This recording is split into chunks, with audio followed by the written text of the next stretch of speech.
Hello gamers and future friends, I'm Blarglefarg and I played 10 random Steam demos I would like to share with you. First up, we have Arkos 2. I immediately wishlisted this game and cannot wait to play it. The main thing this game had to offer was the satisfaction of destroying things. The graphics and physics and sound are so unique when it comes to destroying the scenery, shooting trees, and window breaking. These physics gave me so much pleasure.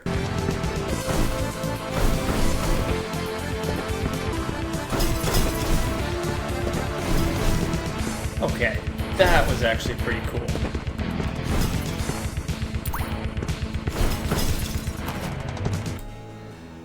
That's the stuff. This game follows the path of your classic Doom 64 type game, a first-person shooter where you wander through a dungeon killing enemies. The demo took roughly 20 minutes to complete. You run through 3 levels, which I think were just the tutorial of the game.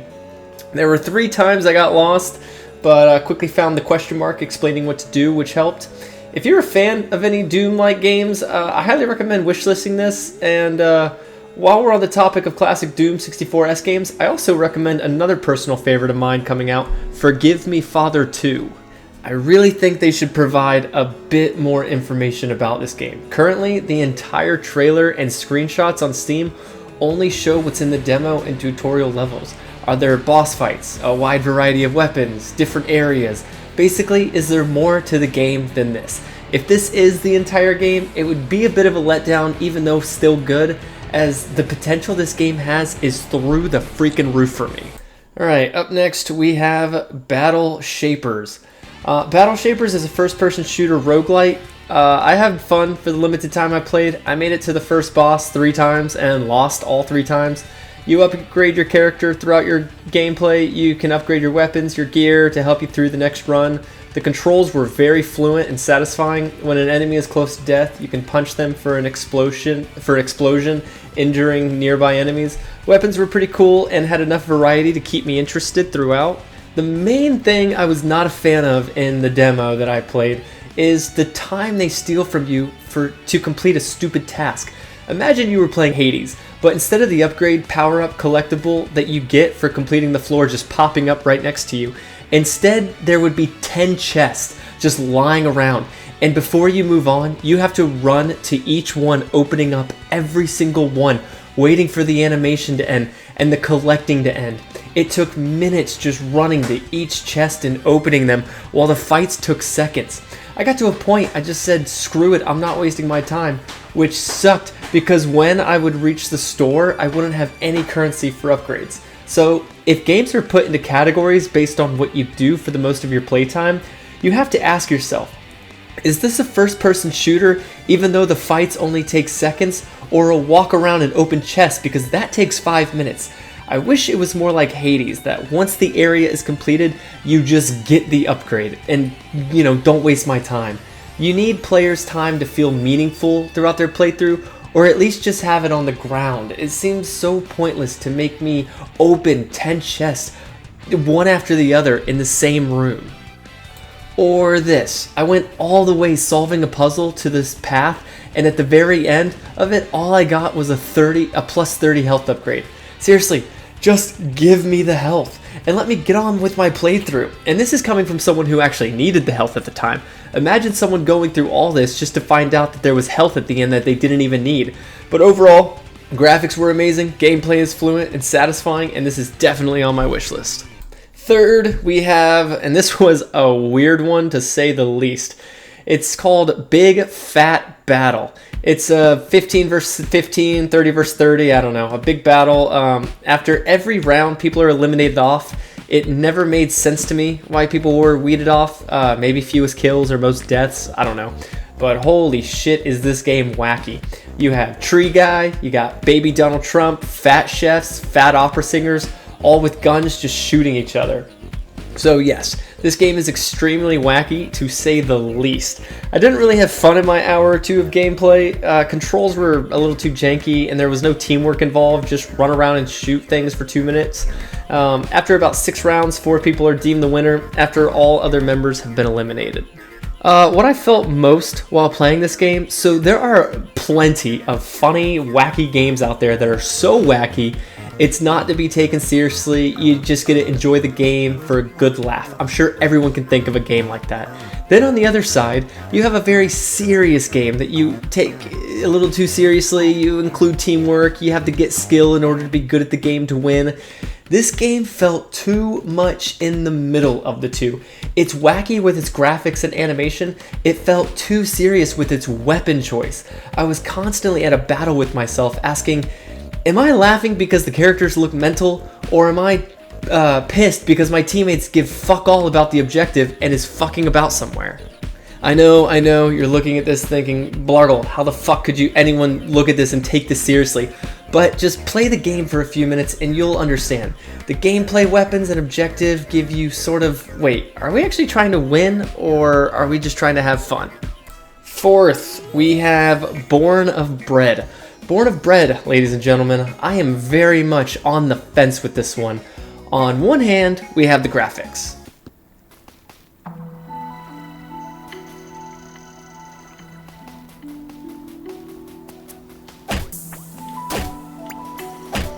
And on the other hand,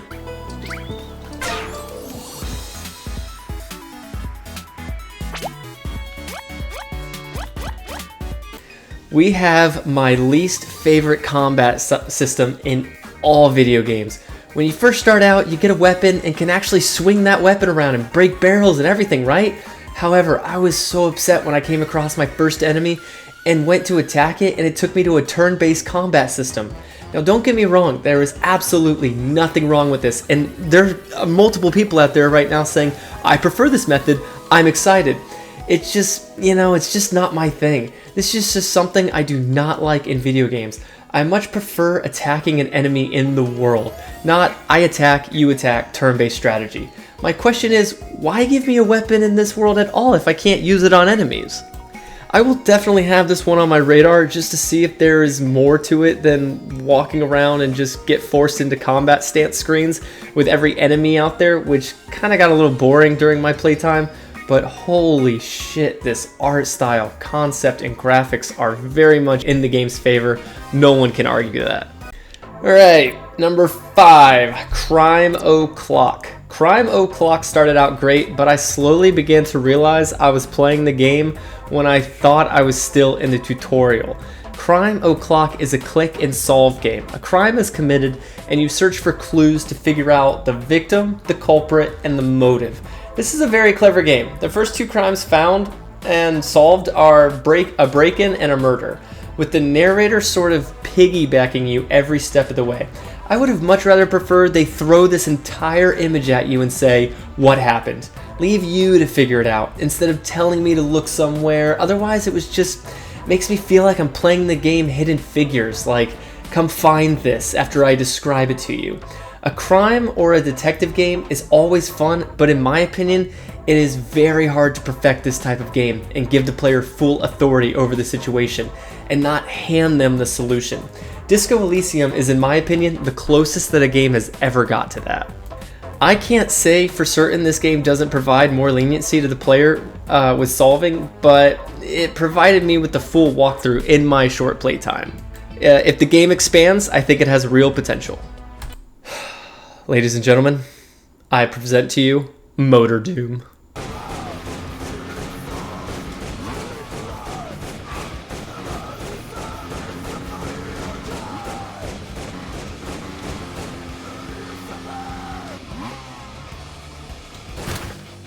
Anyone who says this doesn't look entertaining is too far gone, and there is no saving. Who doesn't want to drive around a dual-seat motorcycle doing tricks while your buddy is drinking and shooting enemies riding along?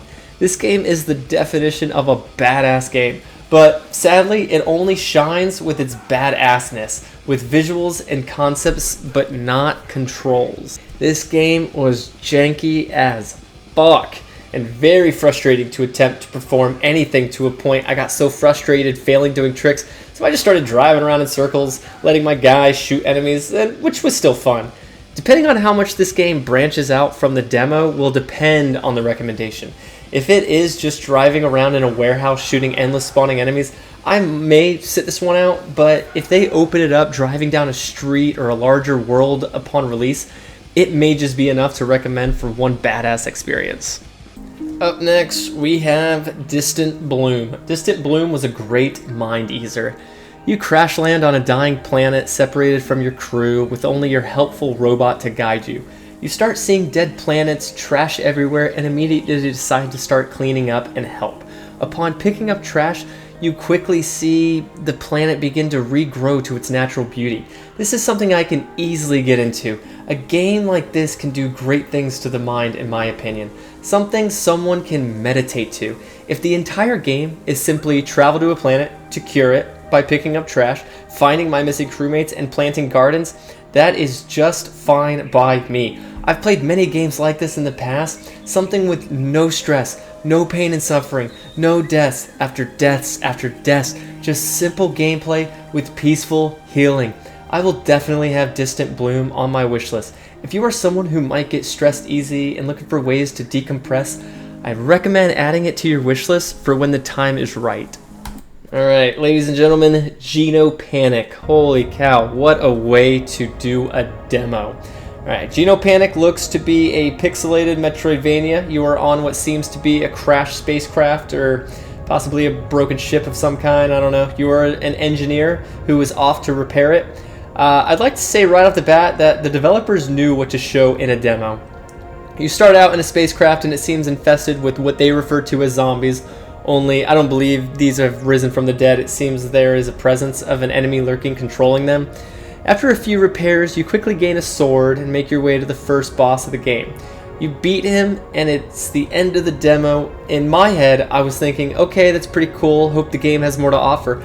Well, these developers wasted no time in telling us what's to come.